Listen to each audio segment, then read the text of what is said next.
Hello mọi người, xem video hay thì hãy đăng ký thành hội viên, like, tìm và comment ngay nhé. Từ lúc tôi bắt đầu có trí nhớ, tôi có một bảng trống trong đầu.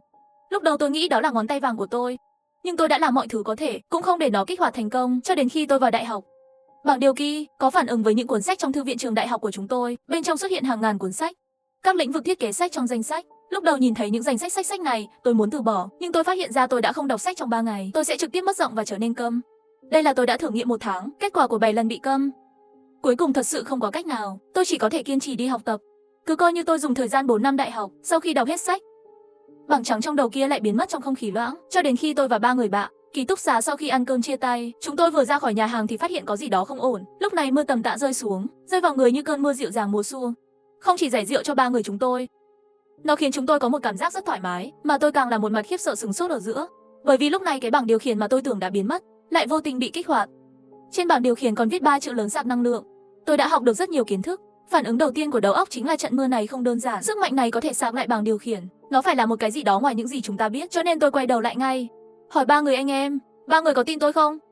3 người anh em tất nhiên là đầy miệng tin tưởng. Sau khi tôi nghe được câu trả lời của họ, lại sắc mặt phức tạp nói, mặc dù tôi tạm thời không hiểu thành phần của cơn mưa này, nhưng trực giác của tôi nói với tôi, đây không phải là một điều xấu, và nó sẽ có ích cho chúng ta. Các cậu có muốn tin không? 3 người sau khi nghe được lời của tôi, tất cả đều nghiêm túc gật đầu. Vậy tôi sẽ nói với các cậu, bây giờ các cậu đến nơi lớn nhất đi, cho đến khi cơn mưa này kết thúc.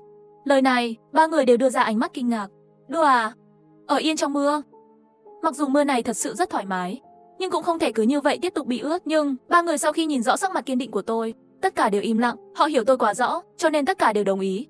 Sau đó chúng tôi tìm thấy nơi mưa lớn nhất, cứ như vậy tiếp tục ướt đẫm. Trong khi đó, những gì chúng tôi không biết là, tại thời điểm này trên toàn thế giới, tất cả đều bắt đầu một trận mưa tương tự. Nước mưa rơi trên người cảm giác hoàn toàn giống nhau.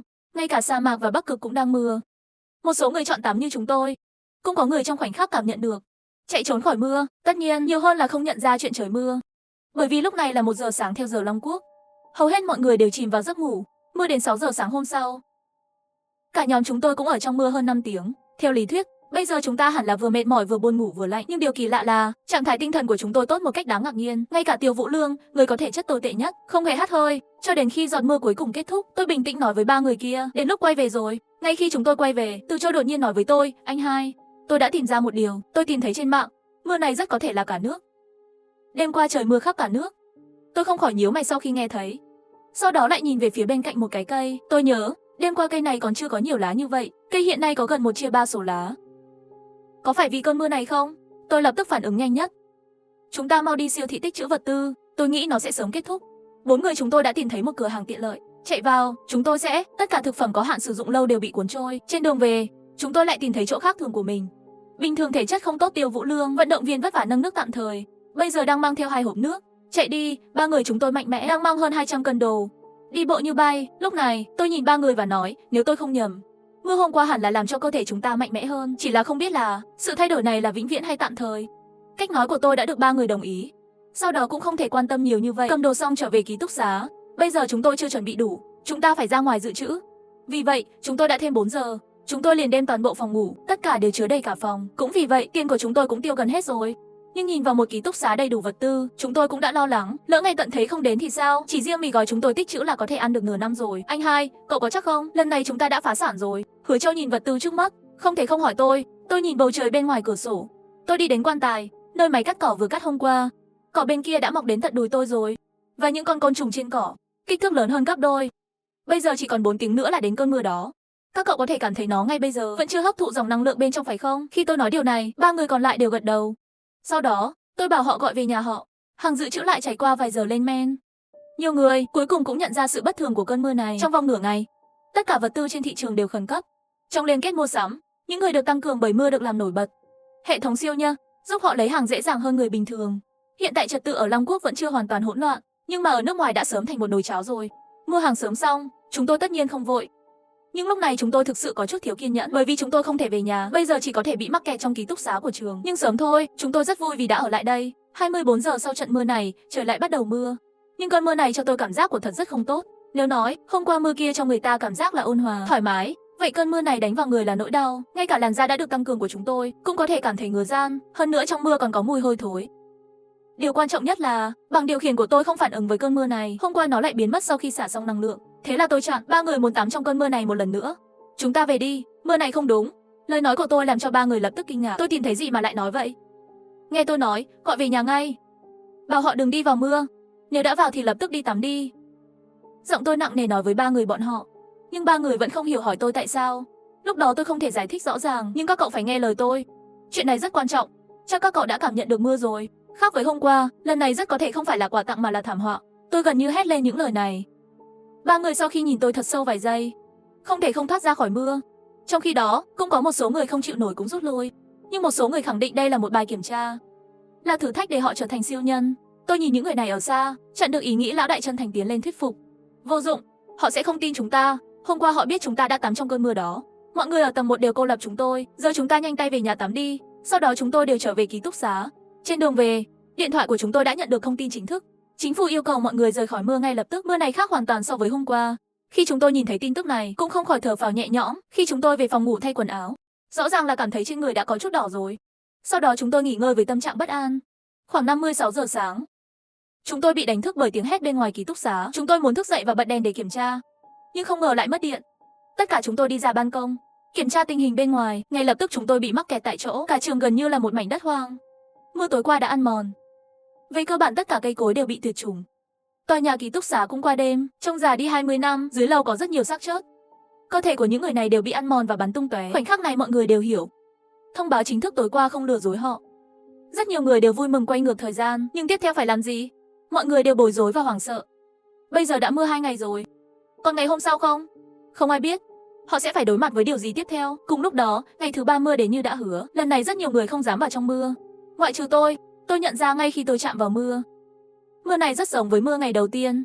Cùng một sự ấm áp mềm mại, nhưng hình như có thêm chút gì đó. Đây là bảng điều khiển trong đầu tôi, đột nhiên lại nhấp nháy. Điều này nhắc tôi nhớ lại một lần nữa. Vì vậy, tôi đã nói với ba người anh em, đi trong mưa đi. Mưa này cũng là một món quà đi qua phía trước. Chuyện lần này ba người không nói nhiều, lao thẳng vào mưa. Sáng kiến của chúng tôi cũng đã thúc đẩy một phần. Người muốn gì cha? Những người này cũng lần lượt đi vào trong mưa. Cũng có một phần đang chờ tin tức chính thức. 2 tiếng sau trận mưa thứ 3, chính thức mới gửi tin nhắn, đề nghị mọi người vào cơn mưa này. Một khi xuất hiện không phải là sơ tán kịp thời. Và tôi nhìn vào môi trường xung quanh và thấy một tia bất thường. Những đồng cỏ trống trải, màu xanh lá cây kỳ diệu. Những người trong cơn mưa thứ 2, những con trùng sống sót. Cơ thể đã giãn nở hàng chục lần. Con chuồn chuồn có kích thước bằng cánh tay, loài kiến còn to hơn cả bàn chân, con cóc ở xa hơn là cao bằng nửa người. Chỉ có con người không có sự thay đổi tương tự. Những loài biến dị này dường như không coi trọng con người, không ai tấn công con người. Ngay sau đó mưa ngừng lại. Tôi lập tức ánh mắt ra hiệu ba người rời đi. Lúc đầu họ có chút khó hiểu, cho đến khi tôi chỉ cách đó không xa. Sau khi loại bỏ nửa người cao, 4 người chúng tôi lập tức chạy ra khỏi đây. Khi chúng tôi trở lại ký túc xá, họ tự nằm trên giường. Chúng tôi muốn nhanh nhất có thể hấp thụ năng lượng từ cơn mưa thứ 3, nhưng chúng tôi nhanh chóng phát hiện ra sự bất thường. Cơn mưa thứ 3 có vẻ khác với lần đầu.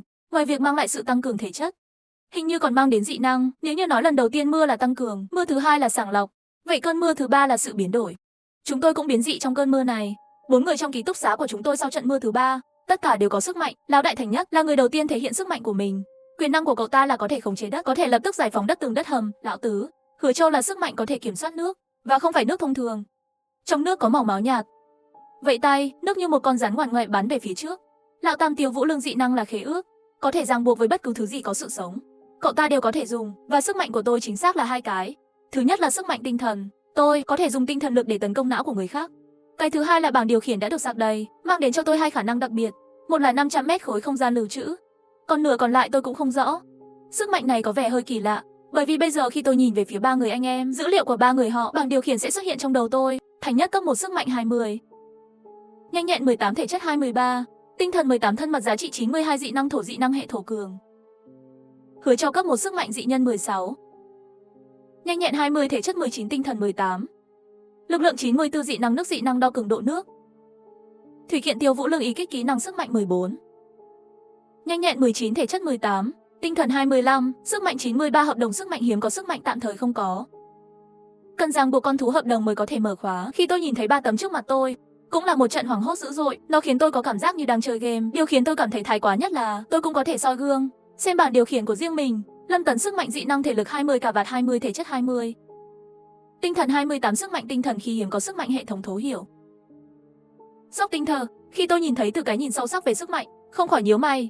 Bây giờ tôi cũng không rõ, khả năng này đến từ bảng điều kỳ, hay là từ chính tôi. Nhưng bất kể khả năng này đến từ đâu, bây giờ nó rất hữu ích cho chúng tôi. Trong những ngày cuối cùng, đáng sợ nhất không phải là kẻ thù vô tận, mà là vị trí vô tận.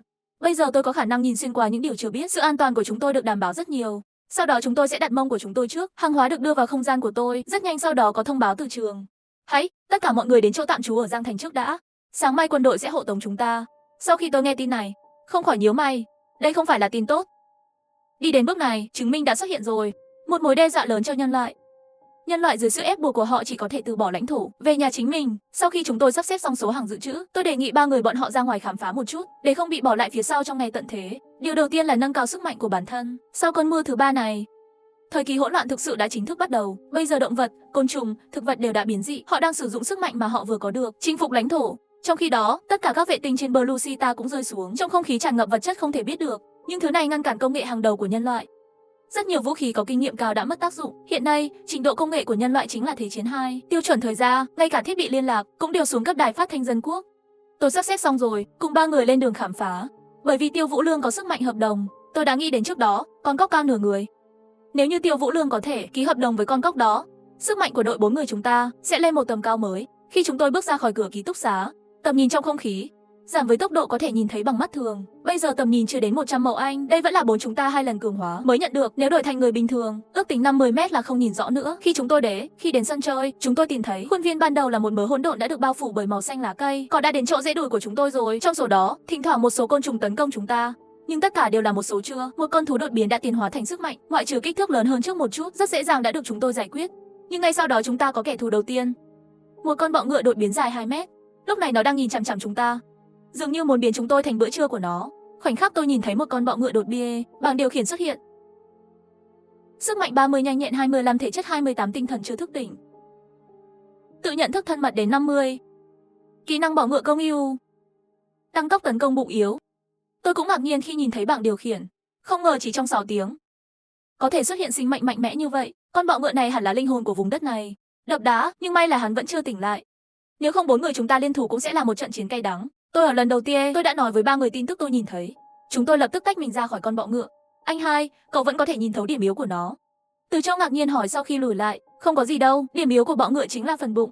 Cho và không cho giống nhau. Điều quan trọng bây giờ là chúng ta không thể so sánh với nó. Làm thế nào để tấn công vào bụng nó? Tôi vừa nói, một bên khó khăn tránh được một đòn của bọ ngựa cầu nguyện. Cú sốc tinh thần của tôi không tốt cho cuộc sống không trỗi dậy này. Trước khi nó không bị thương, nếu làm ra thì chẳng ích gì ngoài việc chọc giận nó. Lúc này, Từ Châu trong mắt lóe lên một tia linh lực nói, nhìn tôi này. Sau đó hắn ngưng tụ một dòng nước màu máu, bắn vào bụng con bọ ngựa. Theo bọ ngựa lập tức phát ra tiếng gầm chói tai, cầm một cái liềm và tấn công chúng tôi. Tấn công, tôi nhìn thấy khoảnh khắc này, tôi đã hét lên với ông chủ. Chân thành nhanh chóng ngưng tụ một bức tường đất trong không khí, chặn được đòn tấn công của bọ ngựa. Từ Châu 4 giờ hướng 80 cm miệng. Tôi lại nhanh chóng hét lên với Từ Châu. Từ Châu Văn Ngô ngay lập tức ngưng tụ dòng nước một lần nữa, bắn vào bụng bọ ngựa. Sau đó, thân thể khổng lồ của bọ ngựa liền cứng ngắc ngã xuống đất. Ba người chúng tôi thấy vậy lập tức thở phào nhẹ nhõm. Không dễ đâu. Mà Tiểu Vũ Lương lúc này lại không khỏi nhíu mày. Sự hợp tác hoàn hảo của ba chúng tôi khiến anh ấy ghen tị. Cậu ta bây giờ không có khế ước dị năng nào, trong đội thì tương đương với một đồ phế vật. Cậu ta cũng muốn chiến đấu cùng ba chúng tôi. Tôi cũng nhìn thấy tâm sự của cậu ta, sau đó liền dẫn bọn họ chuẩn bị đi gặp con ngựa kia. Khi chúng tôi chuẩn bị rời đi, lại xuất hiện trong đầu tôi thông tin về việc đi đến con bọ ngựa. Bọ ngựa, con thú đột biến cấp 1 đã chết.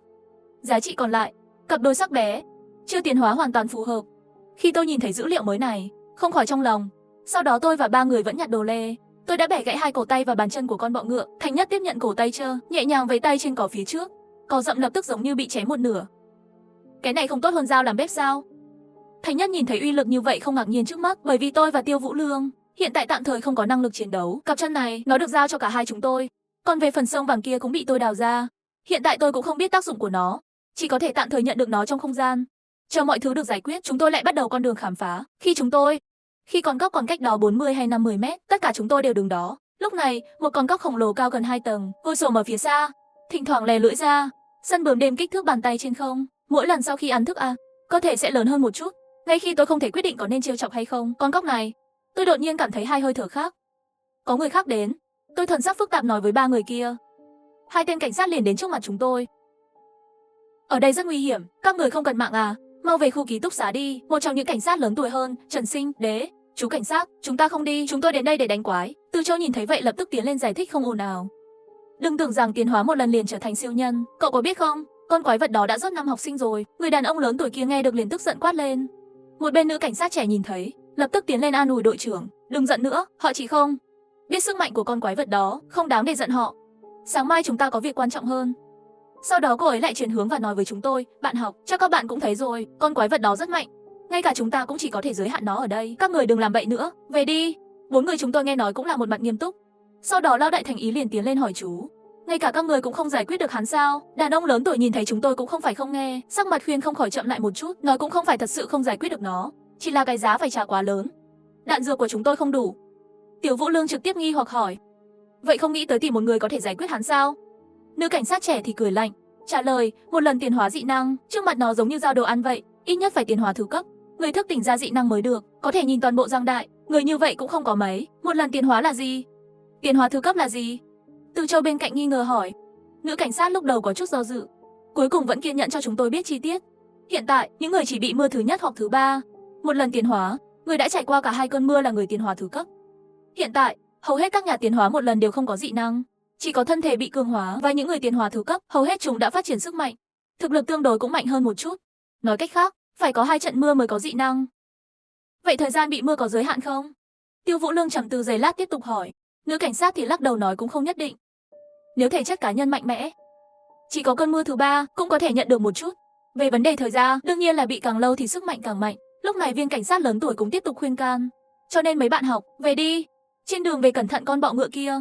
Nhưng lời nói lớn tuổi cũng không làm cho 3 người lập tức trở về. Lúc này ánh mắt của 3 người bọn họ tất cả tập trung trên người tôi vẫn chưa nói chuyện. Còn tôi thì nhìn thoáng qua việc diệt trừ ở xa. Ngay lập tức một bảng dữ liệu xuất hiện trước mắt tôi. Ngoại trừ dị năng thú cấp 1. Sắc tiến hóa sức mạnh 30, nhanh nhẹn 29, thể chất 30, tinh thần 27. Có ý thức con người, tâm lực trả 20, năng lượng nước. Kỹ năng tường nước. Nọc độc phun điểm yếu mắt. Sau khi tôi nhìn thấy thông tin loại bỏ, cũng là một cái cau mày, nó đã tiếp cận cấp 2 dị năng thú. Nhìn thì rất khó xử lý, nếu không thấy điểm yếu của nó, có lẽ tôi sẽ bỏ cuộc. Bởi vì trong trạng thái hiện tại của chúng tôi, cho dù đánh thắng cũng chỉ là thắng trong đau đớn, thật sự không cần thiết phải chớt với nó đến cùng. Đối với dữ liệu bảng điều khiển của 2 cảnh sát này, tôi cũng biết hết rồi. Trương Hàn kỹ năng cấp 1 sức mạnh 22, nhanh nhẹn 16. Thể chế 24, tinh thần 18. Thân mật giá trị 20, sức mạnh gió, kỹ năng gió mạnh. Tốc độ gió, Liễu Diệp. Sức mạnh dị năng 18, nhanh nhẹn 15, thể chất 16. Tinh thần 15, giá trị thân mật 15, kỹ năng tự vệ nữ. Sau khi tôi nhìn thấy thông tin của họ, không thể không bắt đầu nghĩ, nếu bây giờ đánh nhau với 2 người bọn họ, không cần vũ khí nóng, chúng ta có thể thắng. Nhưng vấn đề bây giờ là 4 người chúng tôi cộng với 2 người họ, có thể giải quyết được không? Tôi cần làm một thí nghiệm. Nếu thí nghiệm này thành công, chúng ta có thể chiến đấu. Nếu nó không giống như tôi nghĩ, vậy thì phải hỏi xem họ có muốn dùng vũ khí nóng không.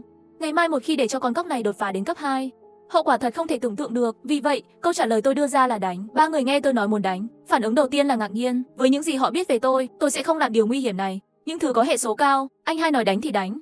Tiểu Vũ Lương nói với tôi. Từ Châu cũng là lên trước giúp súng, vậy tôi lên trước nhé. Cho cậu xem tôi giỏi thế nào. Còn tôi thì lập tức ngăn chặn Từ Châu. Tôi sẽ làm một thí nghiệm. Ngay khi tôi chuẩn bị bước lên, nữ cảnh sát trẻ chặn đường tôi. Bạn học, bạn có nghe lời tôi không? Con quái vật này rất mạnh. Tôi nghe nói chỉ là tạm dừng và nói, tôi biết. Thật sự không sợ chết sao? Tôi cảnh báo cậu, đừng chọc giận nó, nếu không các bạn học khác của Giang Đại đều sẽ bị ảnh hưởng. Nữ cảnh sát tức giận nói với tôi hiểu. Tôi nói xong liền một cái tránh thân đi qua nữ cảnh sát Lie, đến trước con cóc. Nữ cảnh sát bị tôi trốn xong trực tiếp đứng yên tại chỗ. Cô ấy không nghĩ ra, tốc độ của tôi sẽ nhanh như vậy. Chẳng lẽ tôi là, nhân lúc tôi ngơ người. 3 người còn lại cũng không kém tốc độ của tôi. Theo sau tôi, Liễu Diệp nhìn thấy cảnh này lập tức mở to mắt. Cô ấy không bao giờ ngờ rằng cả 4 chúng tôi đều lặng lẽ đến bên cạnh viên cảnh sát lớn tuổi. Nói đi, đội trưởng, bọn họ đều là Trương Hàn sao? Thật ra cũng bị chúng tôi không chịu nổi. Cô ấy sao lại không nghĩ tới 4 người chúng ta đều là những người siêu năng lực bậc nhất. Ngay sau đó, cấp dưới của Trương Hàn là cảnh sát Vương mang đến một tin tức gây sốc. Anh ấy nói với Trương Hà, con bọ ngựa hung ác trước đó đã bị người ta giải quyết, hơn nữa 2 chân của nó đều bị người đào đi. Sau đó họ nhìn thấy tôi và vũ khí trong tay, lập tức cả 3 người đều đứng yên tại chỗ. Không ngờ 4 chúng ta sinh viên có khả năng như vậy, và tôi ở phía bên kia, đưa chân vào không gian, sau đó lại lấy ra một cái đèn pha khổng lồ, đặt trên đỉnh đầu. Hoạt động này không chỉ đánh lừa 3 cảnh sát ở xa, cũng làm cho 3 người Thành Nhất ngớ người. Anh hai, cậu trông như thế nào vậy? Thành Nhất khó hiểu hỏi tôi, lát nữa sẽ giải thích. Các cậu đừng vội làm đi. Chúng ta cùng làm một thí nghiệm trước đã. Tôi nói xong liền bật đèn pha lên. Trương Hán ở xa sắp phát điên rồi. Hắn không hiểu tôi đang làm gì. Gần như vậy, tôi không muốn sống sao? Sau đó hắn không chịu nổi nữa, hãy để cảnh sát Vương đi lấy những khẩu bazooka còn lại, lấy cả lựu đạn nữa. Đang lúc anh ấy vội, giây tiếp theo hắn sẽ lại bị ngạc nhiên bởi hoạt động của chúng tôi, bởi vì khi tôi nhìn thấy con cóc, điểm yếu của con cóc là đôi mắt. Trong lòng có ý tưởng, con cóc thường thích vào ban đêm, hoạt động không đủ thích ứng với nguồn sáng mạnh. Nếu đột nhiên bị ánh sáng mạnh chiếu vào, sẽ ở lại tại chỗ, mặc dù con cóc này đã đột biến rồi, nhưng thói quen sống lâu đời chắc chắn không thay đổi. Sau một vài thử nghiệm khiêu khích của tôi, cũng xác nhận phỏng đoán của tôi không sai. Sau đó tôi đã đưa điểm yếu này và thông tin cho ba người biết, bởi vì cóc đã có trí óc. Đầu tiên tôi tấn công não nó bằng sức mạnh tâm linh. Một con cóc lập tức phát ra một tiếng kêu thảm thiết. Rõ ràng là bị ảnh hưởng rất lớn. Ngay lập tức, nọc độc của nó cũng như không cần tia bắn ra, còn nơi nào bị nọc độc đi qua đều bị khô héo. Sau khi tôi nhìn thấy không khỏi sắc mặt hơi mê hoặc, sau đó tôi lại dùng đèn pha chiếu thẳng vào con cóc. Mắt của con cóc rất muốn tấn công, nhưng thói quen tự nhiên khiến nó vẫn bị mắc kẹt. 2 giây sau, 2 giây này cứ để 4 người chúng tôi cách xa nó. Trong thời gian tới, 4 chúng tôi bắt đầu chiến tranh du kích. Sau nửa giờ chiến đấu, trên người con cóc đã có vô số vết thương, cuối cùng nó cũng nhận ra có gì đó không ổn, rồi nó quay đầu bỏ chạy. Trong khoảnh khắc bỏ chạy, tôi đã phát hiện ra ý định của nó, ngay lập tức hét lên với Thành Nhất, "Ông chủ, chặn nó lại, nó muốn chạy." Thành Nhất nghe xong lập tức thả ra bức tường đất chắn ngang chỗ con cóc, nhưng điều này không hữu ích làm đối với con cóc đột biến. Nó có thể nhảy qua. Ai ngờ khi nó nhảy lên thì phát hiện mình đã sai. Trên tường đất đột nhiên xuất hiện dòng nước hơn 1 mét, buộc nó lại. Khoảnh khắc ngã xuống đất, ánh sáng của tôi chiếu vào mắt nó, để nó nằm đó 2 giây, sau đó là một cuộc tấn công tàn nhẫn. Cho dù đó là cú sốc tinh thần của tôi, hay là Thành Nhất, hoặc là nước ở từ châu bắn tung tóe, tất cả vở kịch của kiếp trước. Cuối cùng, sau tiếng hét chói tai của con cóc, chỉ còn lại một hơi thở. "Lao Tứ, cậu có muốn ký hợp đồng với nó không?" Tôi hỏi Tiêu Vũ Lương. Tiêu Vũ Lương đến bên cạnh con cóc. Cậu ta cảm thấy con cóc đang cầu xin tha thứ, nhưng Tiêu Vũ Lương lại không muốn để cho nó còn sống. Không phải cậu ta nghĩ con cóc con này quá xấu xí, nhưng anh ta nghĩ rằng con cóc đã ăn 5 người rồi. Anh ấy cảm thấy quái đáng sợ rồi. "Anh hai, rớt đi, chúng ta sẽ đi tìm người khác, nó không hợp với chúng ta." Tôi nghe vậy cũng gật đầu. Giải quyết con cóc mà không chút do dự. Ngay sau khi chúng ta giải quyết xong con cóc, bộ ba cảnh sát xem trận chiến từ xa cũng đến với chúng tôi. Thật là một trận chiến khốc liệt và tuyệt vời. Các bạn thậm chí còn để chúng tôi không có cơ hội dùng lựu đạn. 4 người là anh hùng thật sự. Trương Hàn vỗ tay tán thưởng chúng tôi. Trong 4 người chúng ta, ngoại trừ tôi, tất cả đều cười ngượng ngùng. Dù sao cũng bị chú cảnh sát khen ngợi, đó là giấc mơ của mỗi thiếu niên. Và tôi lúc này cũng không phải vì lạ lùng nên không trả lời, chỉ là tôi còn có chuyện quan trọng hơn hỏi tôi. Lúc này tôi nhìn xác con cóc trên mặt đất, trong tâm trí lập tức hiện lên bột mì biến dị cóc co. Bảng dị năng, tiến hóa thất bại, giá trị còn lại túi độc. Nước độc 2 khí tinh hợp biến dị cóc trừ thịt. Sau đó, sau khi tôi đào hết 2 thứ đầu tiên ra, trực tiếp nhét toàn bộ con cóc vào không gian. Nữ cảnh sát Liễu Diệp nhìn thấy con cóc biến mất trong không khí loãng, mặt thay đổi. Tôi vẫn còn không gian. Chẳng lẽ nói tôi là không gian dị năng giả? Lần này ngay cả Trương Hàn cũng không bình tĩnh. Theo như hắn biết, ngay cả quân đội cũng không có sức mạnh của hệ không gian. Trước mắt tôi là sinh viên, là một hệ thống không gian. Quyền năng có giá trị như thế nào, là người không thể đo lường được. Tài năng tuyệt đối. Trương Hàn lập tức cảm thấy chỉ cần kéo tôi vào nhóm, trả giá lớn hơn nữa cũng đáng giá. "Bạn học, bạn có muốn cân nhắc tham gia cùng chúng tôi không?" Trương Hàn lúc này nhiệt tình hỏi. Mà chúng ta đối mặt với cảnh ông Lưu của Trương Hàn, ngay lập tức rơi vào suy nghĩ. Ba người này vừa nhìn là chính thức sắp xếp đến đây. Gia nhập họ cũng giống như gia nhập quân đội. Bây giờ chúng ta có thực sự muốn làm điều này không? Ba người suy nghĩ rất lâu, cuối cùng vẫn nhìn về phía tôi. Thực ra tôi cũng đang nghĩ về vấn đề này, nhưng sau khi suy nghĩ nhiều lần, tôi vẫn quyết định chờ đợi. Ý tưởng chúng tôi chưa tham gia ngay bây giờ, cho nên xin lỗi. Tôi nhẹ nhàng từ chối với Trương Hàn. Trương Hàn sau khi nghe xong rõ ràng trên mặt có chút thất vọng, nhưng hắn cũng không có ý định từ bỏ. Vì vậy, tôi đã chọn một bộ phương án khác. Tôi còn muốn hỏi 4 bạn học một việc. Ngày mai tất cả các bạn sẽ theo chúng tôi đến căn cứ, phải không? Lời nói của Trương Hàn khiến Tiêu Vũ Lương có chút tò mò. Cái gọi là căn cứ ở đâu? Trương Hàn cười nói. Cái này tạm thời không thể nói cho bạn biết. Nếu bạn muốn tham gia với chúng tôi ngay bây giờ, bạn cũng có thể cho bạn biết trước. Tiêu Vũ Lương thấy anh ta vô liêm sỉ như vậy, tôi không muốn hỏi nữa. Một câu liền muốn chúng tôi mắc câu. Không thể nào, thực ra Trương Hàn cũng biết khả năng không lớn lắm, nhưng vẫn không ngần ngại làm như vậy. Sau đó, hắn liền đề một bộ phương án khác cho nói ra. Hắn muốn 4 người chúng ta tạm thời gia nhập đội hộ tống, cùng họ bảo vệ giáo viên và học sinh của Giang Đại đến nơi trú ẩn. Sau khi Tiêu Vũ Lương nghe nói, hỏi ngay, vậy anh có thể đưa nhiều người đến đó không sợ sao? Sợ cũng phải đi. Không đi có thể ở lại đây. Chúng tôi không yêu cầu. Chỉ là 4 bạn học không muốn biết sao? Thế giới này đã thay đổi bao nhiêu? Những thách thức phía trước sẽ khó khăn như thế nào? Trương Hàn lập tức nghiêm túc trả lời.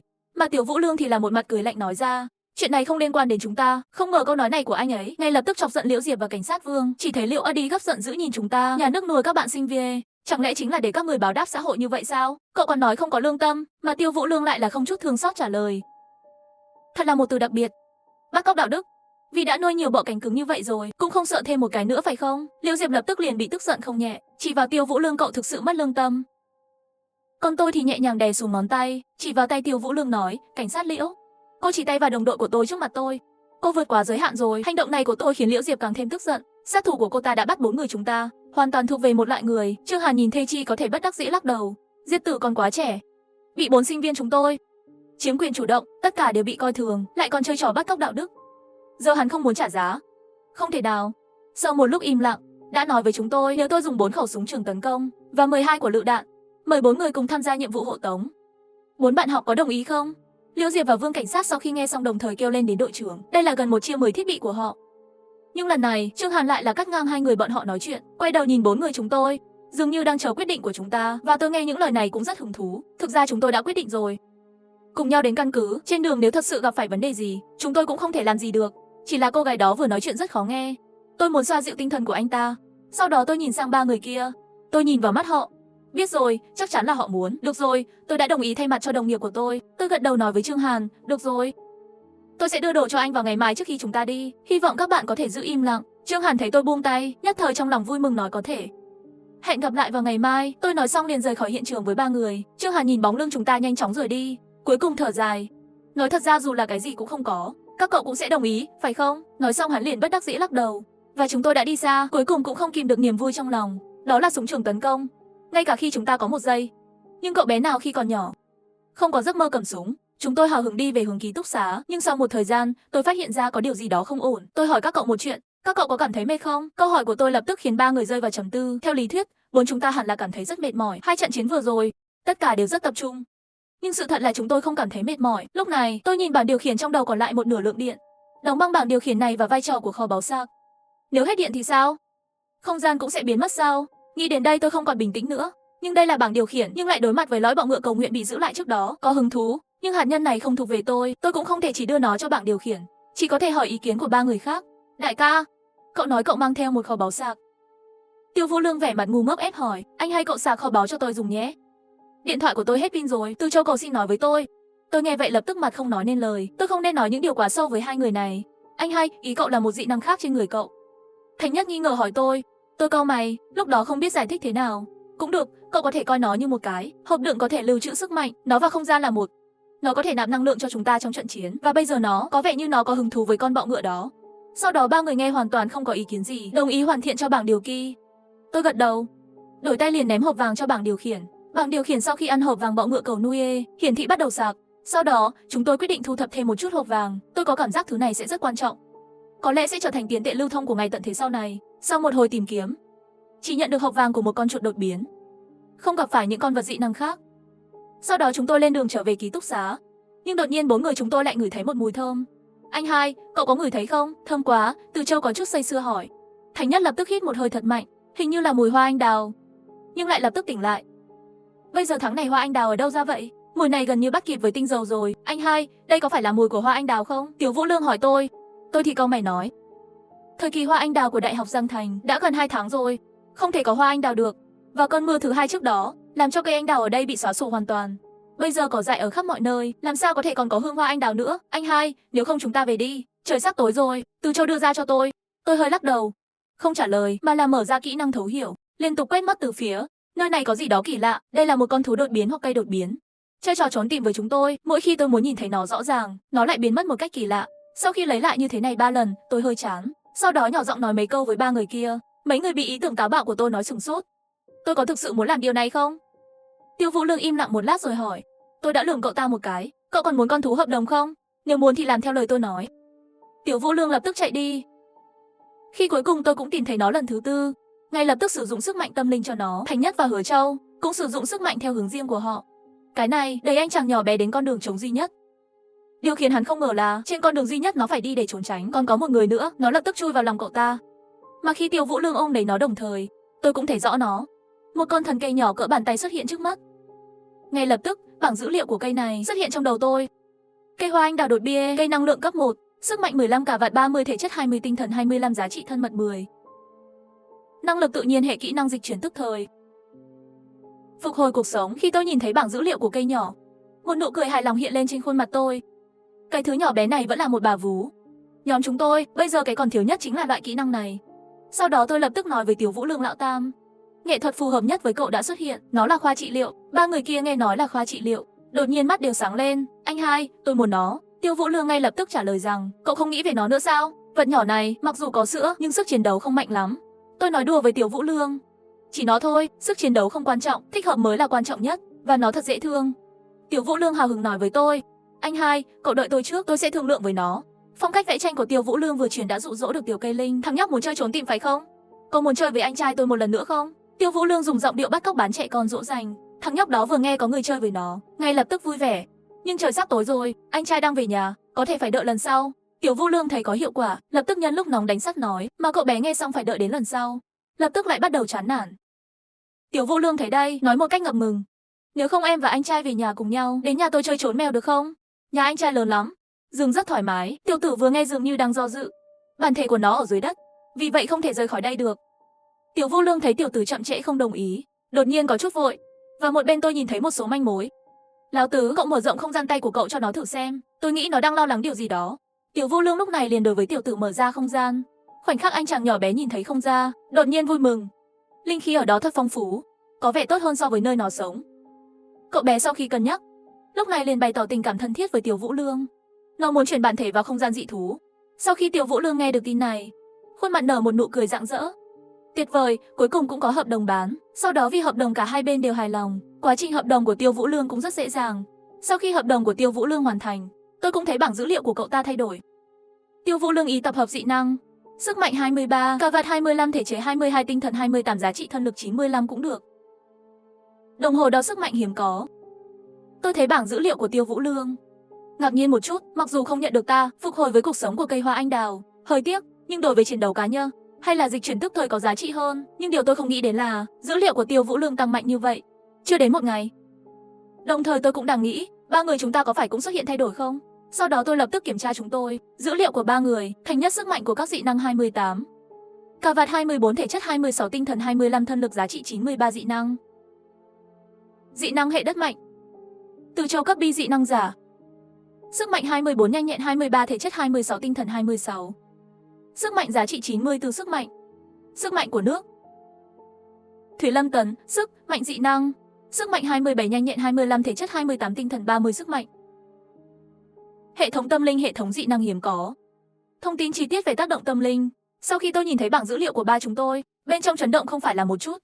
Tôi không hiểu, sự thăng tiến này đến từ đâu? Chẳng lẽ nói rớt con cá cơ thể trở nên mạnh mẽ hơn, hoặc là nguyên nhân của sương mù này? Hay là trước đây chúng ta, những gì tích lũy không được tiêu thụ hết, bây giờ thế giới này gần như ngày nào cũng giống nhau. Vấn đề này gần như làm cạn kiệt CPU của tôi.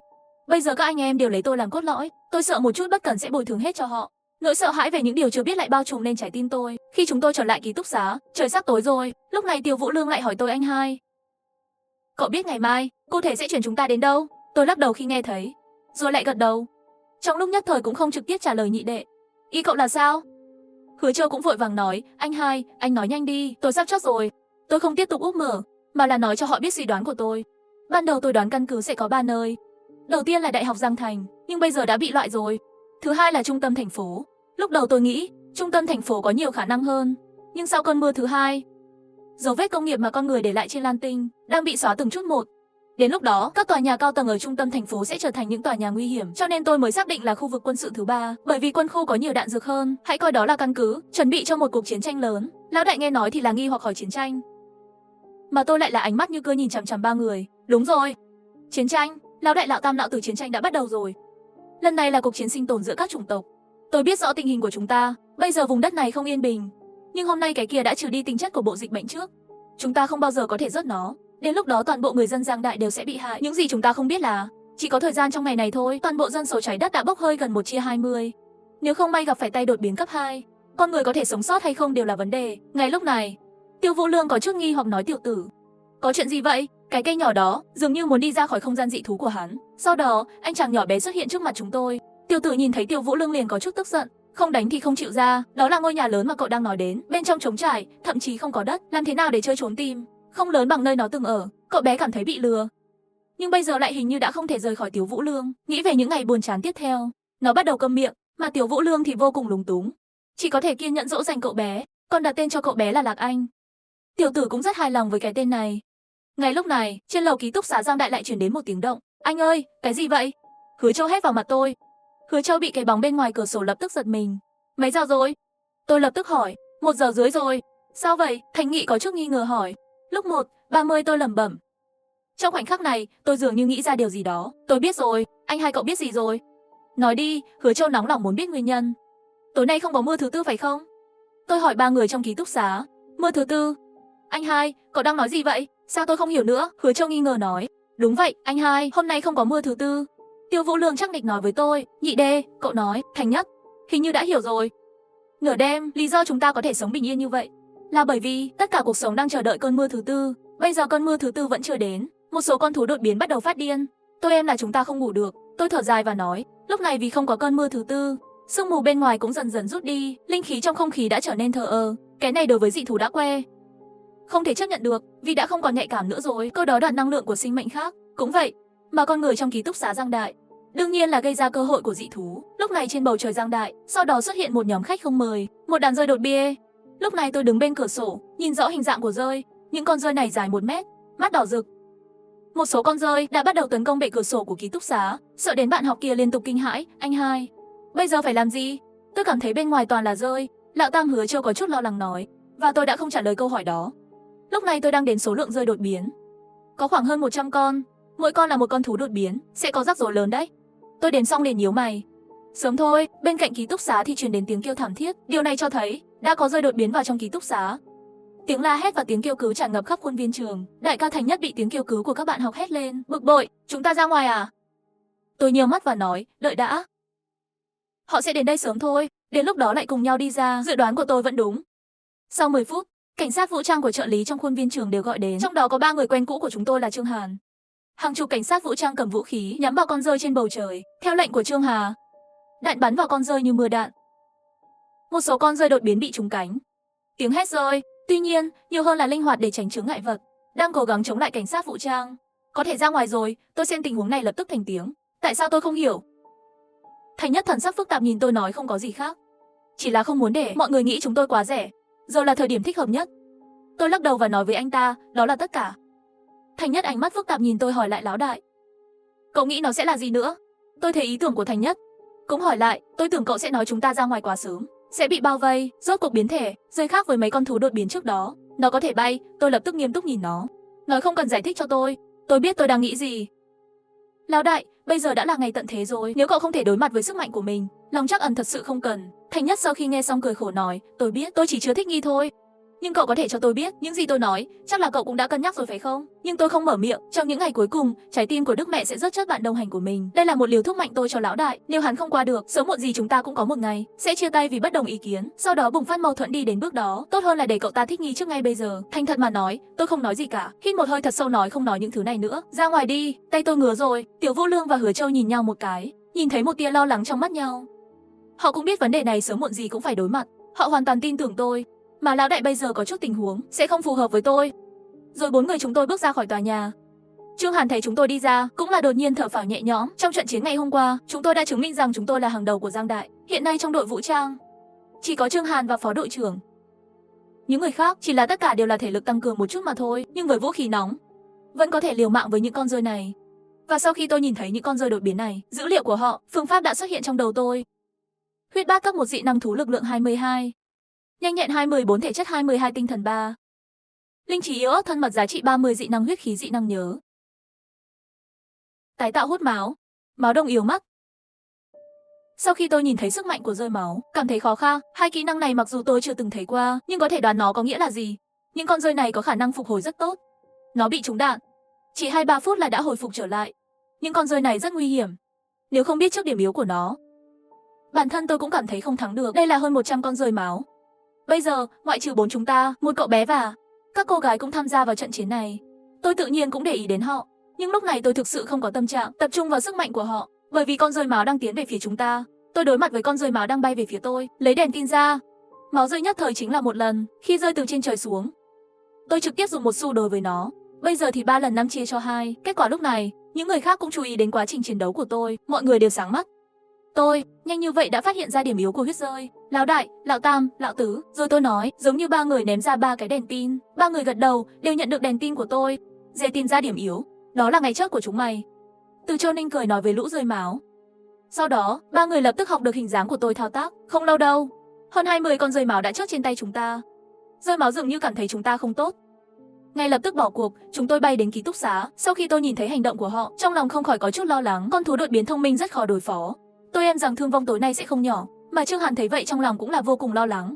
lập tức liền ra lệnh cho cảnh sát vũ trang vào tòa nhà rớt rơi. Nhị ca, chúng ta cũng vào đi. Một người cử động thế nào? Từ Châu nóng lòng muốn thử nói với tôi. Đi đi, chú ý an toàn. Tôi cũng là gật đầu trả lời nhị đệ. Cậu chọn cái nào? Thành Nhất hỏi tôi. Cái này cứu mạng tôi. Tôi nhìn trong tòa nhà một cái nghiêm túc nói. Vậy tôi sẽ đến tòa nhà bên cạnh. Lào Tam, Lào Từ các cậu chọn một tòa nhà. Thành Nhất gật đầu nói. Sau khi những người khác rời đi, tôi đã trở lại tòa nhà của tôi. Tại sao tôi chọn cái này? Bởi vì tôi Luo cảm thấy có gì đó đang nhìn chằm chằm vào tôi. Khi tôi mở cửa phòng ngủ tầng 6, tôi hiểu mọi thứ. Một con rơi dài 3 mét xuất hiện trước mắt tôi. Đây hẳn là vua của bầy rơi máu này. Khoảnh khắc tôi nhìn thấy nó, bảng điều khiển của nó có thể xuất hiện trong tâm trí tôi. Huyết bát vương cấp 2 dị năng thú. Sức mạnh 32, nhanh nhẹn 33, thể chất 36, tinh thần 31, tra thân mật 75. Năng lượng trong mắt. Hệ thống máu. Tái tạo hút máu. Máu đông lại, máu mê lửa, điểm yếu đang trong thai kỳ. Giảm sức mạnh. Thành thật mà nói, tôi đã cảm thấy không ổn trước đây. Những con rơi máu này thật bất thường. Lối thoát của họ lúc nãy rất khác thường. Rõ ràng người tôi chọn tòa nhà này không giống ai. 3 tòa nhà khác ít hơn và nó dễ dàng hơn về mặt địa lý để trốn thoát. Nhưng thực sự có rất ít rơi máu đến tòa nhà này. Thì ra là giấu một con huyết bát vương ở đây. Tôi nhìn xem trước mắt huyết bát vương, sắc mặt hơi không đẹp. Nếu không phải vì hắn hiện tại năng lực giảm đi rất nhiều, tôi thậm chí còn có ý nghĩ chạy trốn. Sức mạnh của Nô là tốt nhất mà tôi từng thấy. Một tay mạnh mẽ. Và khi vua rơi nhìn thấy tôi, nó liền vồ lấy tôi. Tôi trốn tránh.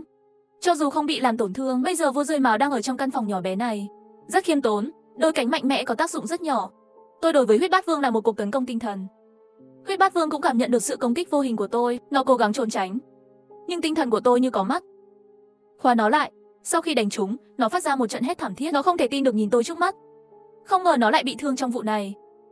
Và sức mạnh của nó không có tác dụng gì với tôi. Tái tạo hút máu và đông máu gần như vô dụng đối với chấn thương tinh thần.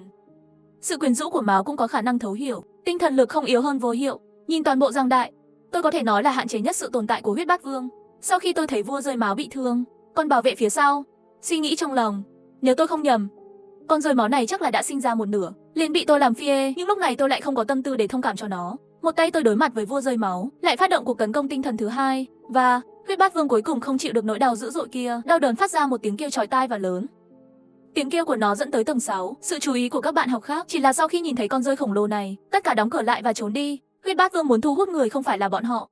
Thay vào đó, tất cả những con rơi máu trong khuôn viên trường, khi con rơi máu nhận được tín hiệu này, tất cả đều điên cuồng bay về hướng tòa nhà của tôi. Cứ coi như tôi dùng tinh thần tấn công, sau khi vua rơi máu cho vết lết, tiếng hét của nó thu hút mọi con rơi máu trong toàn bộ khuôn viên trường, tất cả đều tuyệt vọng, cố gắng bay đến ký túc xá của tôi, mà tôi nghe được động tĩnh bên ngoài trong lòng cũng là 1 mét. Tôi biết đây là cơ hội cuối cùng của tôi. Nếu lần này tôi không giải quyết được việc mất máu của vua rơi, chỉ sợ chỉ có thể trơ mắt nhìn nó chạy trốn. Nhưng nó thật sự quá mạnh. Cho dù là thuộc tính của tôi sinh ra đã kiềm chế nó, quái vật dị năng cấp 2, khoảng cách với cấp 1 cũng không dễ dàng làm phẳng như vậy. Trong thời điểm khẩn cấp này, tôi đột nhiên nghĩ ra một cách khác. Tôi lập tức làm chậm tốc độ di chuyển của mình. Vua rơi thấy tôi chậm lại, mở miệng ra và cắn tôi. Ngay khi vua rơi máu chuẩn bị cắn tôi lập tức rút ra lưỡi bọ ngựa, chỉ vào miệng nó một đao và đặt biến thể thu được trước đó. Túi độc của cóc bị vỡ, ném vào miệng nó. Nhưng huyết bát vương dù sao cũng là sinh mệnh đột biến cấp 2, tốc độ của nó cũng không thể nhỏ, không chỉ trực tiếp cắn nát lưỡi dao bọ ngựa ngay trên cánh tay tôi, mở một cái miệng dài. Nỗi đau dữ dội khiến tôi cau mày. Mà huyết bát vương đã nuốt hết túi độc. Không lâu sau, toàn thân nó bắt đầu run rẩy điên cuồng, cuối cùng cơ thể khổng lồ rơi xuống. Sau khi tôi xác nhận vua rơi đã chết, kiểm tra vết thương trên cánh tay, đó là con rơi mào đến muộn. Các người cũng tới đây. Tôi thấy những con rơi bay đến, trong lòng nhất thời không ổn. Bây giờ tôi đã gần đến cuối đường hầm. Ngay khi những con rơi này chuẩn bị tấn công, một số người cuối cùng đã đến hiện trường. Anh hai, cậu bị thương. 3 người nhìn thấy cánh tay tôi. Sau cái miệng của trái tim, tất cả đều có lửa trong mắt. Nói xong 3 người liền đi rớt đám huyết rơi. Còn tôi thì nhìn thi thể của vua rơi máu. Đột nhiên một bảng dữ liệu xuất hiện trong đầu tôi. Huyết bát vương cấp bậc, trạng thái dị năng cấp 2 đã chết, giá trị còn lại. Hạt nhân tinh trùng máu thứ cấp, máu rơi đôi cánh sắc bén, đôi răng máu rơi thịt. Tôi không có hứng thú với thịt rơi máu. Thứ này chỉ cần tôi không chốt đói ngay lập tức, đánh chót tôi cũng sẽ không ăn. Và nhân tinh trùng máu cấp 2, tôi cũng tạm thời không biết cách sử dụng. Nhưng răng của rơi máu là một thứ tốt. Vừa rồi lợi kiếm bọ ngựa khổng lồ của tôi bị nó cắn nát. Có thể thấy độ sắc nét của vật này. Đây là vũ khí tiếp theo của tôi. Hoàn hảo. Và điều thực sự khiến tôi tỏa sáng trước mắt, đó là đôi cánh của một con rơi máu, bằng điều khiển liệt kê riêng nó. Chẳng lẽ là muốn nói cho tôi biết thứ này tôi có thể sử dụng? Nhưng nên sử dụng như thế nào? Trong một thời gian tôi cũng gặp khó khăn. Ngoài ra còn có 3 con rơi nhỏ. Đối với 3 thứ nhỏ nhặt này, tôi tạm thời không biết phải làm gì, là nuôi hay rớt. Rồi tôi lắc đầu. Vẫn là trước tiên giải quyết vấn đề trước mắt rồi mới nói. Vết thương trên cánh tay của tôi đã bị cắt, lô đã được điều trị gần như rồi, mà ba người bên kia chiến đấu rất nhanh cũng tiến vào đuôi. Sau khi giải quyết tất cả các con rơi máu đã đến với tôi. Sau khi họ nhìn thấy vết sẹo trên cánh tay tôi, sắc mặt cũng không đẹp lắm. Lúc này mấy người Trương Hàn cũng đến trước mặt chúng tôi. Cảm ơn cậu đã giúp đỡ. Cảm ơn. Liêu Diệp cũng vì trận chiến này, mức độ thiện trí đối với chúng tôi đã được cải thiện. Nhưng sau khi cô ta nhìn thấy khuôn mặt hôi hám của Tiêu Vũ Lương, lời nói cảm ơn liền ngừng lại. Và tôi biết, ba người không vui là vì trong lòng không vui. Tôi là người duy nhất trong 4 người chúng ta bị thương. Sau khi chúng ta kết thúc cuộc chiến này, chiến trường đã bước vào giai đoạn dọn dẹp.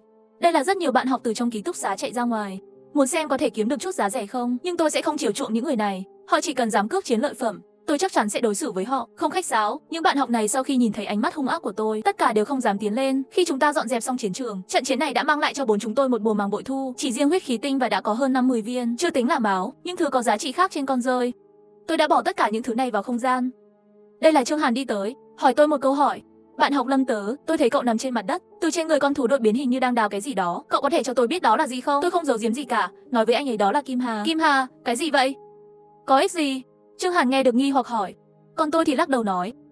Thật ra tôi cũng không biết công dụng của thứ này là gì, nhưng tôi đề nghị nếu có điều kiện, chỉ cần thu thập thêm một chút, thứ này cho tôi cảm giác là có tác dụng rất lớn. Trương Hàn gật đầu sau khi nghe. Đối với lời nói của tôi, anh ấy vẫn tin tưởng hơn. Tôi cũng không có lý do gì để lừa dối anh ấy. Sau đó cả bốn chúng tôi đều trở về ký túc xá, thực hiện sửa chữa cuối cùng. Anh hai, cậu bị thương như thế nào vậy? Con rơi đột biến cậu gặp có mạnh như vậy không? Vừa vào ký túc xá Hứa Châu đã rất tò mò hỏi tôi. Thật sự rất mạnh, mạnh hơn con cóc đó một chút. Người tôi rớt chỉ là vua của lũ rơi. Tôi gật đầu nói với ba người bọn họ. Lời này, ba người đều nhìn tôi với ánh mắt ngạc nhiên. Con cóc đột biến đó khó khăn như thế nào? Họ đều đã được dạy, con rơi này còn mạnh hơn hắn. Tôi nhìn phản ứng của ba người, có chút do dự nói, tính ra nó hẳn là tồn tại cao hơn chúng ta một bậc. Cao hơn nghĩa là gì? Thành Nhất nghi ngờ hỏi tôi. Nghĩa đen đấy. Lão đại, chắc bây giờ các cậu sắp đến trở ngại rồi nhỉ? Tôi muốn thành thật giải thích, mà lời của tôi lại là làm cho ba người rơi vào trầm tư. Nói thật đi, họ cũng không biết đây có phải là trở ngại không. Tại sao tôi phải hỏi họ? Bởi vì sau khi trận chiến kết thúc, nhìn lại bảng dữ liệu cá nhân của chúng tôi, cái này không nhìn cũng được. Sau khi xem xong, cả người tôi đều sửng sốt. Thành Nhất cấp một sức mạnh dị nhân 30 dấu cộng 2. Nhanh nhẹn 29 dấu cộng 3, hệ thống 30 dấu cộng 4. Tinh thần 29 dấu cộng 4. Thân mật giá trị 96, dị năng đất, dị năng hệ thống đất cường thổ kỳ. Hứa Châu cấp một quyền năng nhân lực lượng 29 cộng 5. Nhanh nhẹn 29 dấu cộng 5, thể chất 28 dấu cộng 2. Tinh thần 30 dấu cộng 4. Thân mật giá trị 94, ý năng nước, dị năng kế nước mạnh nước khỏe. Tiêu Vũ Lương cấp một dị năng giả lực lượng 28 dấu cộng 5. Nhanh nhẹn 29 dấu cộng 4. Hệ thống 29 dấu cộng 7, tinh thần 30 dấu cộng 2. Giá trị thân mật 95. Hợp đồng quyền lực, hệ thống quyền lực hiếm. Lâm Tấn cấp một sức mạnh dị nhân 30 dấu cộng 3. Cà vạt 30 dấu cộng 5, hệ thống 30 dấu cộng 2. Tinh thần 30 dấu cộng 0, giá trị thân mật 96. Hệ thống sức mạnh hiếm có. Thông tin chi tiết về tác động tâm linh. Thần lực hoa chân, sau khi xem xong, chỉ xác định một điều, đó là chúng ta có thể rớt con đường của con thú biến dị để tăng cường sức mạnh của chính mình. Lúc này, sau khi cảm nhận được sức mạnh của mình, lập tức trước mắt sáng lên hỏi tôi Nhị ca. Cậu biết lý do chúng tôi thay đổi là gì không? Tôi đang nhìn thấy ba người đều là khuôn mặt, sau khi xin lời ca cũng không giấu nữa, nếu tôi không nhầm, chắc là vì đã rớt lũ rơi đó. Rớt rơi là sao? Điều này thật không khoa học. Thành Nhất vô cùng tò mò nói. Nguyên nhân không rõ, nhưng đó không phải là tin xấu. Ít nhất chúng ta đã tìm ra cách để trở nên mạnh mẽ hơn. Tôi đối Thành Ý nhíu mày nói, anh hai, tôi cảm nhận thế giới như thế nào, nó ngày càng trở thành trò chơi. Tiêu Vũ Lương nói với tôi, anh hai, tôi cũng cảm thấy chúng ta cần như những người chơi, làm quen với thế giới này một lần nữa. Hứa Châu cũng lắc đầu nói, có phải người chơi hay không cũng không quan trọng, điều quan trọng là chúng ta còn sống, cố gắng thì sống sót, để thấy rõ nguồn gốc của tất cả những điều này. Tôi cau mày nói với ba người. Ba người nghe được đều gật đầu. Sớm thôi, chúng tôi quay lại vấn đề nan giải vừa rồi. Ba người đều lại đang rớt đến con rơi thứ hai, con rơi thứ ba. Trong đầu đều mơ hồ có một giọng nói cho bọn họ biết các thuộc tính sẽ không được cải thiện nữa. Mà sau khi tôi nghe nói, trong lòng nhất thời bùng nổ nghi ngờ, bởi vì toàn bộ thuộc tính của tôi đã đạt đến cấp độ đầy đủ, nhưng họ không có. Chẳng lẽ này cùng cấp 2 dị năng thú có quan hệ sao? Muốn lên cấp 2 nhất định phải cầm trước cấp 1 đến 2 dị năng thú. Tôi nghĩ về nó một cách tổng thể, vẫn cảm thấy khả năng này là lớn nhất.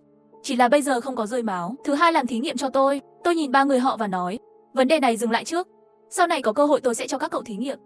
Bây giờ chúng ta sẽ giải quyết một vấn đề quan trọng khác. Nói đi, tôi sẽ lấy ra những chiến lợi phẩm tôi thu thập được gần đây. Một hộp vàng, 2 hệ thống thủy độc.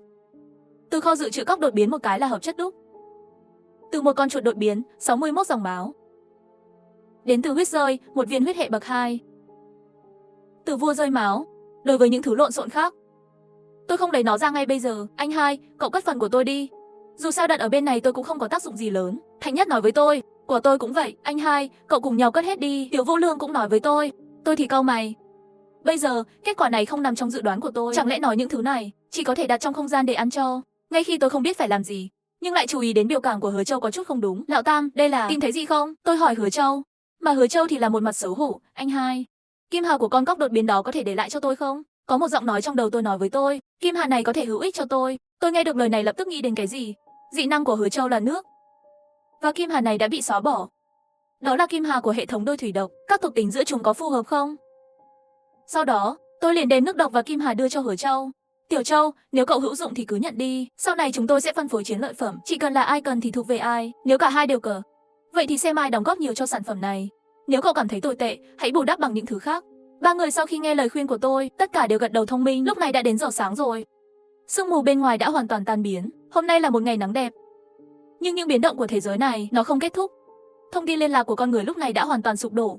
Thế giới bị chia thành từng mảnh. Chiến trường của mỗi tiểu đòa, khi sương mù ta, quỹ đạo hoạt động của thú biến dị cũng trở nên hoạt động. Hiện nay trên thế giới này có 5 loại sinh vật. Một là dị năng thú có được năng lực, một là người có được sức mạnh. Ngoài ra còn có những con thú đột biến không có được sức mạnh và bình thường, tăng cường. Cuối cùng là một lần cường hóa của người bình thường. Muốn tồn tại trên thế giới này không phải là một việc dễ dàng. Giờ này, chưa đầy 1 giờ trước khi chúng tôi sơ tán khỏi trường. Lúc đó ký túc xá của chúng tôi có 4 người. Nhìn 3 con rơi thường trước mặt, lạc vào suy nghĩ, trong không gian của tôi không thể chứa sinh vật sống. Vì vậy, tôi không đặt chúng vào không gian. 3 con rơi nhỏ này, đối mặt với 4 chúng tôi đều rất dữ dội. Cái của anh hai, con rơi là do cậu giải quyết. Cậu quyết định đi. Tiểu Vô Lương nhìn con rơi nói với tôi. Rất hay, mang đi. Anh hai, nói một lời đi. Hứa Châu gật đầu nói. Mà Thành Nhất nhìn 3 con rơi nhỏ, mặt hơi phức tạp, nhưng hắn sau đó liền khoát tay nói, nhị đệ, dù kết quả ra sao tôi cũng sẽ làm theo. Đại ca hiện tại thành ý trải qua chuyện tối nay, không còn nữa. Trước đây trái tim của Đức mẹ cũng giống như trái tim lão Tam và lão Tứ. Nghe lời tôi rồi, tôi nhìn 3 đứa nhỏ này, mở bảng dữ liệu.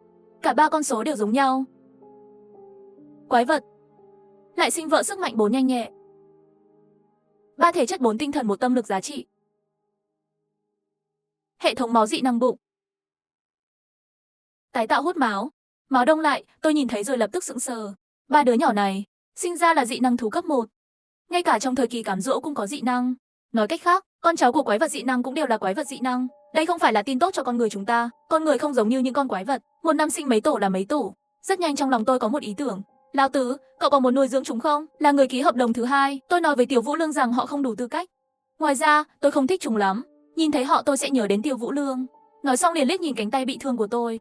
Tôi nghe vậy cũng là bất đắc dĩ thở dài một hơi. Vậy thì rớt đi, tôi nói với họ. Lời này, 3 người bọn họ đều không hẹn mà nhìn tôi một cái. Có vẻ hơi bất ngờ với kết quả này. Không ngờ tôi lại chọn rớt họ.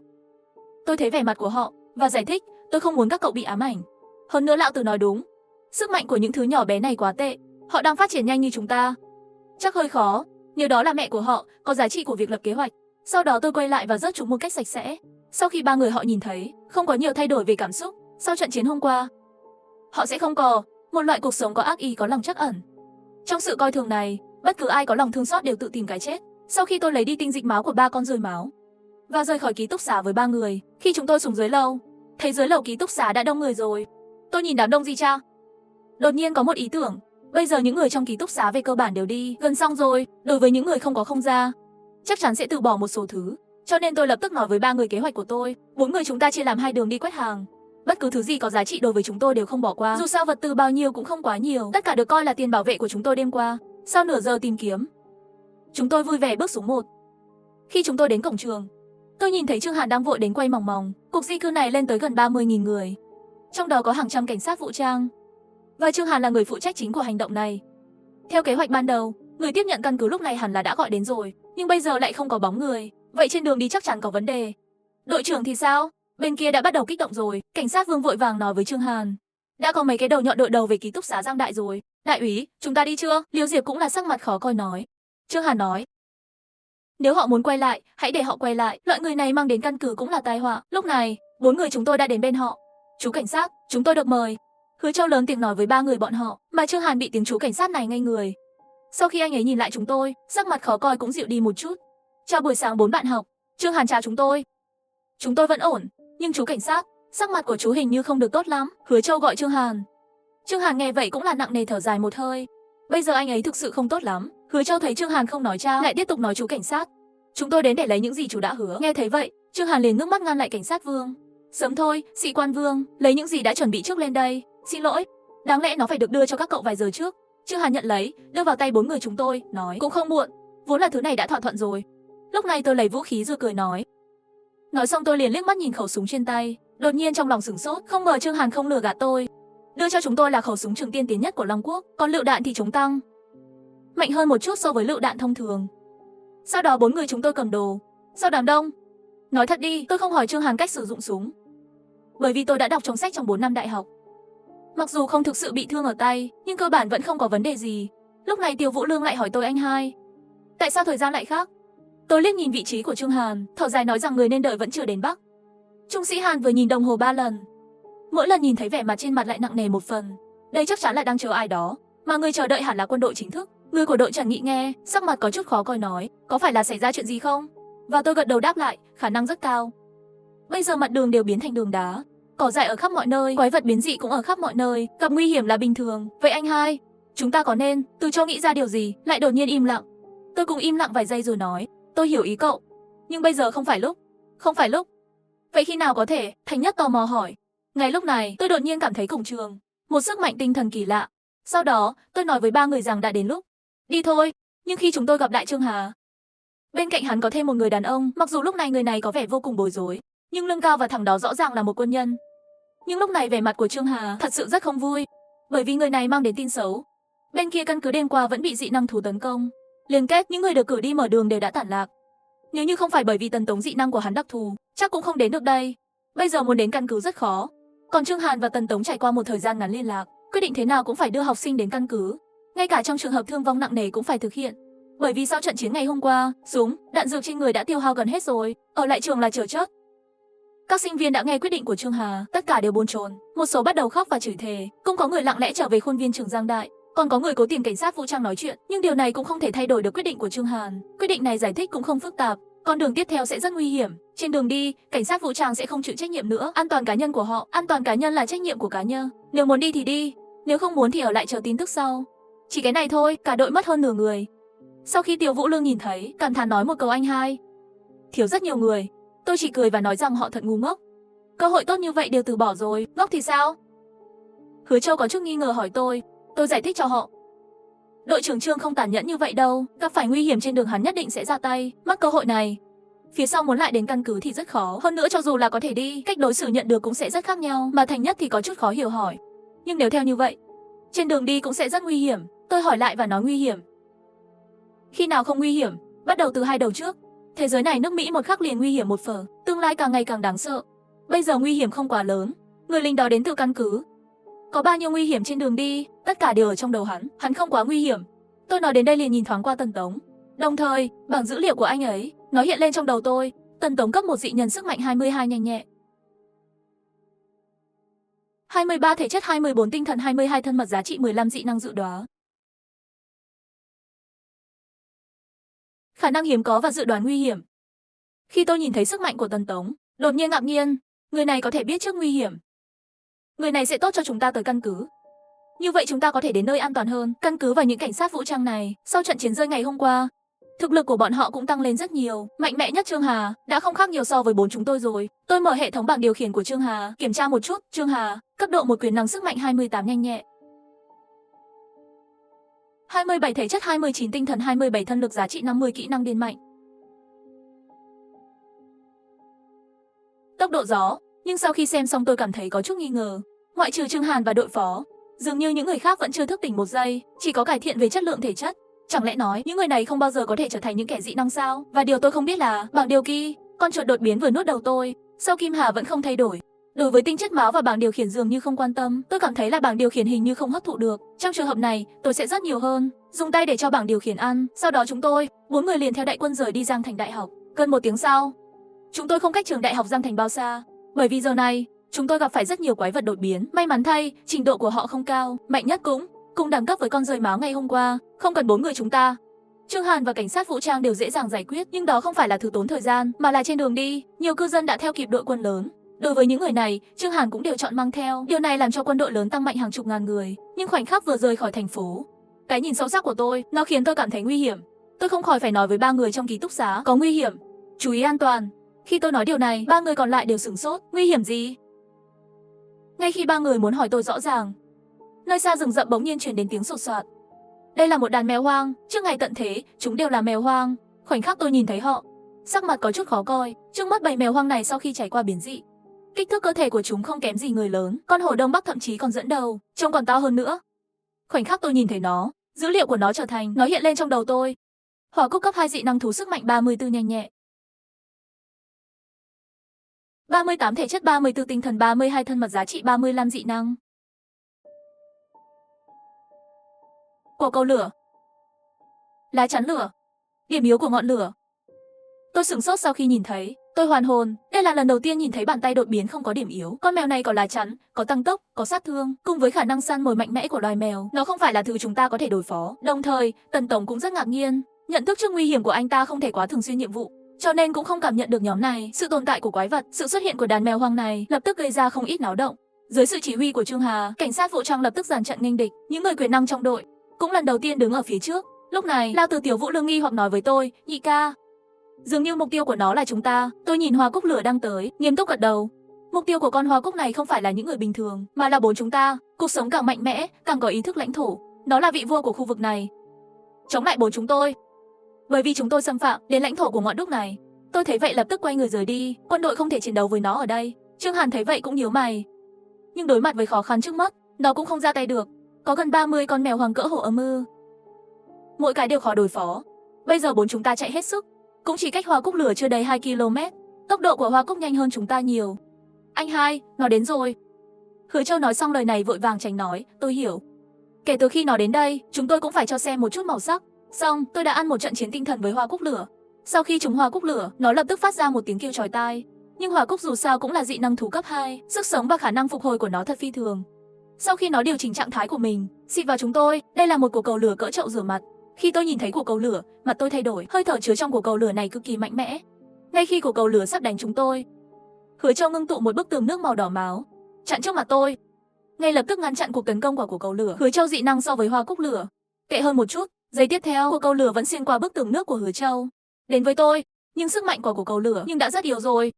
Tôi dễ dàng né tránh cuộc tấn công, và hoa cúc thấy tôi đã thoát khỏi cuộc tấn công, một tia kinh hãi lóe lên trong mắt, có vẻ ngạc nhiên khi quả cầu lửa dễ dàng bị bẻ khóa. Có thể là cấp 2 dị năng thú hả? Tốc độ phản ứng cực nhanh, nó lại chuẩn bị cô động một quả cầu lửa hung dữ hướng tới Hứa Châu. Sau khi tôi nhìn thấy, tự nhiên sẽ không để nó thành công, ngay lập tức ngưng tụ một luồng tinh thần lực, ngọn đuốc cực nhanh, muốn tích lũy sức mạnh. Không thể nào, tôi hét lên.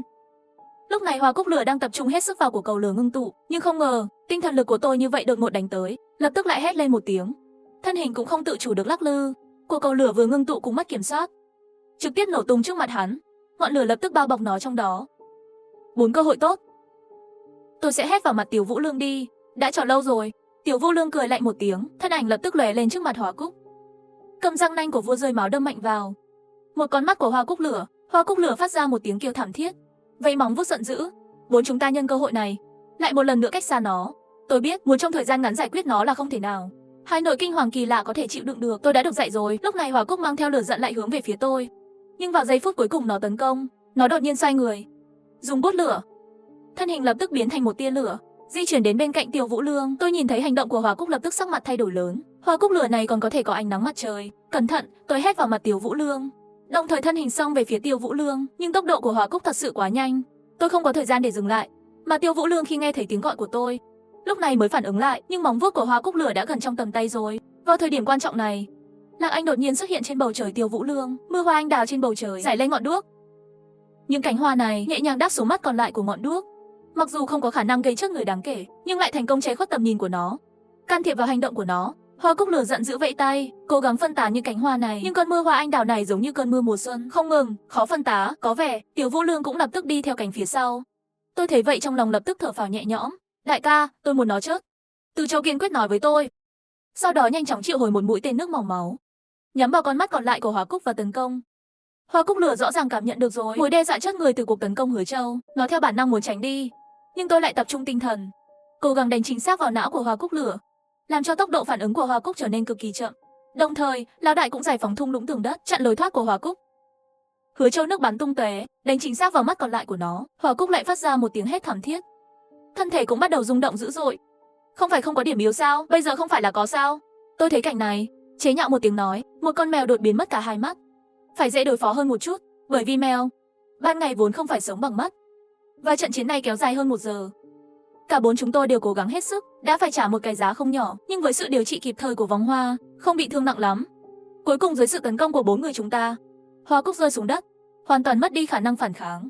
Tôi nhìn Hoa Cúc Lửa rơi trên mặt đất, trong lòng thở phào nhẹ nhõm. Anh hai, chúng ta làm được rồi. Tiểu Vũ Lương hào hứng hét vào mặt tôi. Vâng, chúng tôi đã thành công. Tôi mỉm cười nhìn về phía 3 người họ. Quái vật đột biến cấp 2 thì sao? 4 người chúng ta cùng nhau rất không sai. Lần này không còn là chương trình cá nhân của tôi nữa, đó là một trận chiến đồng đội hoàn hảo. Tôi nhìn ngọn đuốc trên mặt đất, bảng dữ liệu xuất hiện trong đầu tôi, tình trạng đã chốt. Giá trị còn lại thuộc tính lửa thứ cấp. Móng vuốt hạt rẻ vỏ cam lửa.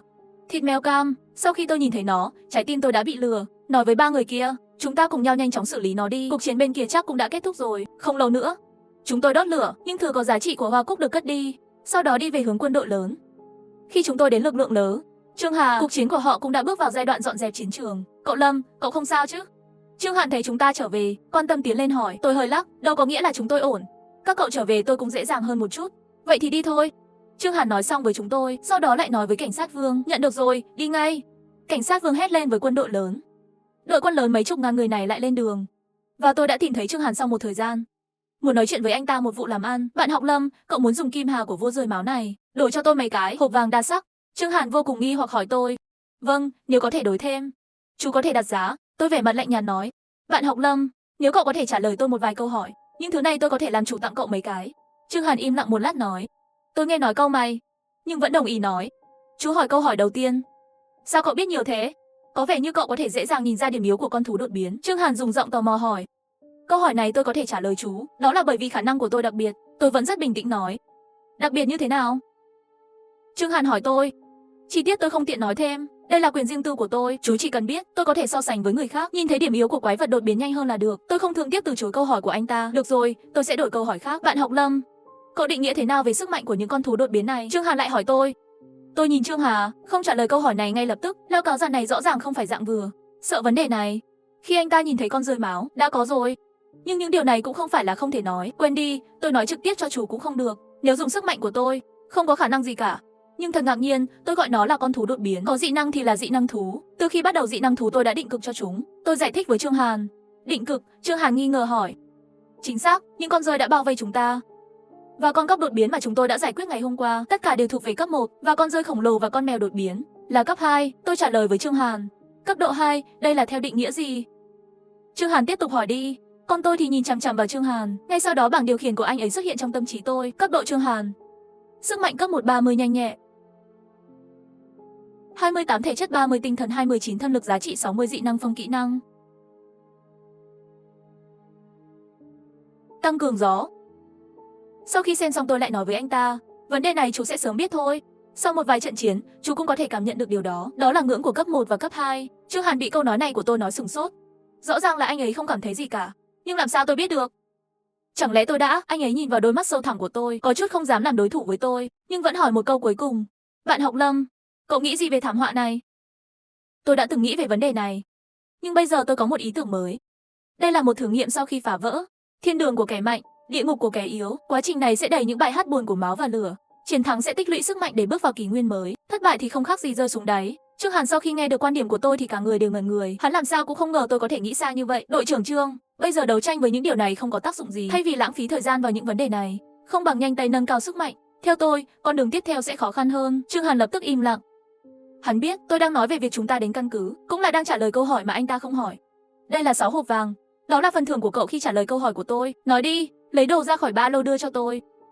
Bạn học Lâm, cậu đã giúp chúng tôi mấy lần rồi. Những thứ này cho cậu cũng không sao. Nếu cậu có thể tìm ra cách sử dụng, cậu có thể cho tôi biết không? Trương Hàn cười nói với tôi. Tôi gật đầu nói có thể. Sau đó Trương Hàn liền đi về phía trước đội ngũ. Tôi cũng rời đi sau khi anh ta rời đi. Tôi cảm nhận được sự phấn khích của bảng điều khiển trong đầu, ngay lập tức đưa 6 hộp vàng cho bảng điều khiển.